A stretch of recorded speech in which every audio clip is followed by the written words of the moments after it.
Hello and welcome to your in-depth weekly horoscope for week commencing the 1st of August. This is for the Sun or the Ascendant.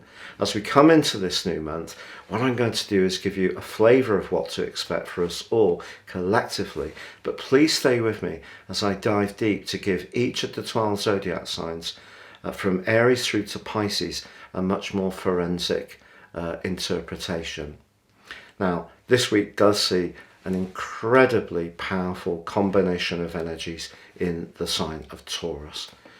Taurus, of course, is very much about the foundation of our situations. It's about stability. It's a fixed sign.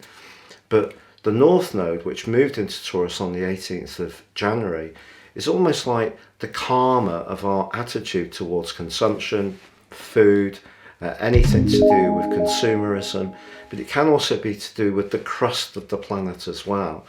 Now, when we put Uranus in the mix, that can be very much to do with truth, but it can also be to do with confrontation and being much more changeable in a sign that resists change, so that can create tension.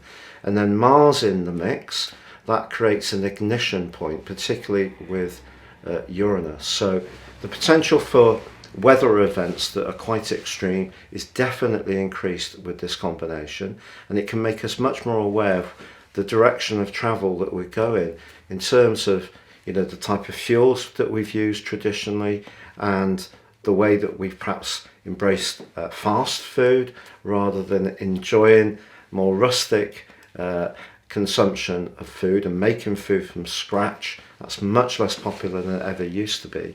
I think Uranus can throw some light on all of this and give us a bit of a shock to look at things again. So there can be a lot of tension this week, but also the outcome of our behaviour over a period of time. Now, the Sun and Mercury, of course, the Sun's in its home zone of Leo. Mercury's there at the start of the week, but on Thursday it does move into one of its two signs that it governs, and this one is Virgo. In this case, Mercury is very much about dry precision. This is about attention to detail. And that can be a very good thing. So if you've got a creative idea, but you want to bind it into something that's more workable, then Mercury will certainly help that process. There's also on Friday a quarter moon in the sign of Scorpio. Now, this can bring up some issues to do with jealousy, possessiveness, control in any relationship, but particularly a close personal relationship. For some folks, it could mean that we're going to have a big fascination with someone, particularly with Mars and Uranus in the mix, and it could be something that's very electric, but whether it will be long lasting is another matter. Now, it just so happens that Mars and Saturn are also in a right angle this week. This is really quite challenging. This is where we have Mars, which is very much about moving quickly, instant gratification, coming up against the more resistant energies and limiting energies of Saturn. Saturn in the sign of the collective, Aquarius in a retrograde, Mars in the sign of Taurus, very much about consumption. Quickly, I want it now, that instant gratification. So I think there's going to be some more potential shocks and pushbacks around the cost of living, unfortunately. We could also see some industrial disputes with all this mix of energies.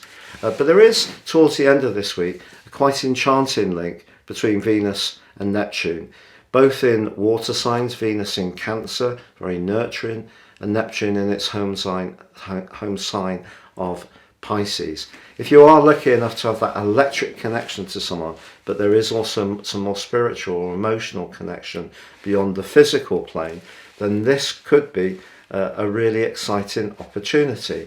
For those of us in ongoing relationships, I think the important thing to avoid this week is being too fixed in our ideas, trying to be flexible with four lots of fixed energy going on with the quarter moon. So we've got the Leo stuff, the Scorpio quarter moon, we've got that cluster of energy in Taurus, plus we've got the Saturn in Aquarius. There's a lot of fixed energy and then a lot of frustration can play out this week. So it's going to be important to try to keep cool But please stay with me for my in-depth examination of your sign. But if you would like to ascend above zodiac astrology and understand more about your personal astrology, if you give me 3 pieces of personal birth data in terms of your time, date and place of birth, I can give you a roadmap that can guide you for the rest of your life.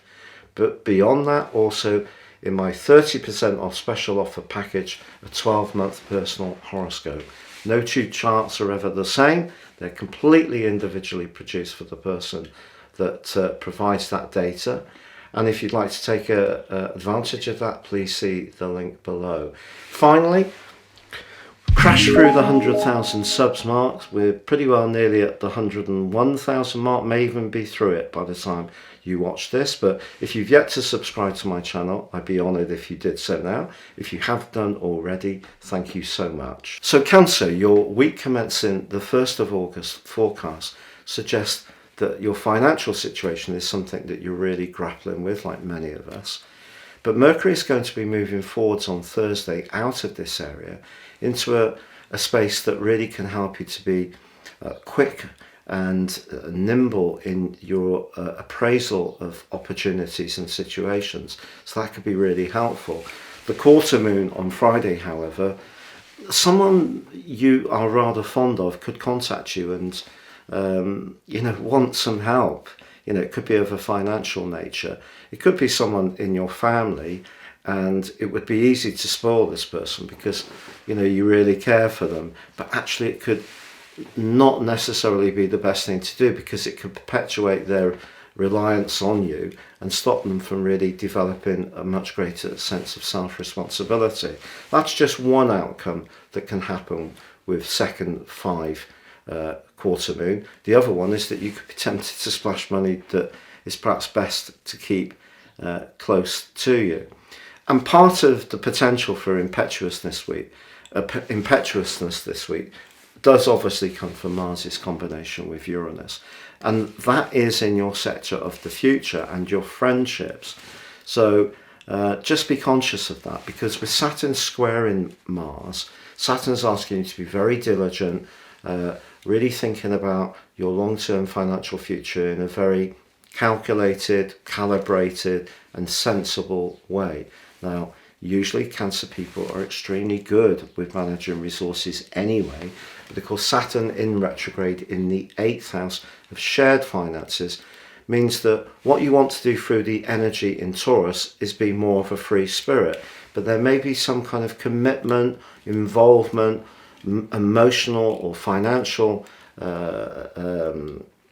investment that's been ongoing for some time that doesn't necessarily make it easy to do what you want to do in terms of making your life more exciting going forwards. So I think your passion mustn't be pulverized by practicalities, but I do think that this is a week when it's important to be very conscious of them. But with Venus in your sign, your creativity, your flair, even your sex appeal is definitely enhanced, and that lovely link with Neptune later this week suggests that if you take in an art gallery or you go for a walk in somewhere that's has outstanding natural beauty, or you spend time with someone who has outstanding natural beauty, that can be a very nice thing to do. But just tempering your need to make your highest hopes come to pass quickly with the reality of the financial situation we're all faced with at the moment, increasing costs, and your natural ability to manage things well is definitely there to help you through this period, but things might not go quite as quickly as you would like, which could be a little bit disappointing.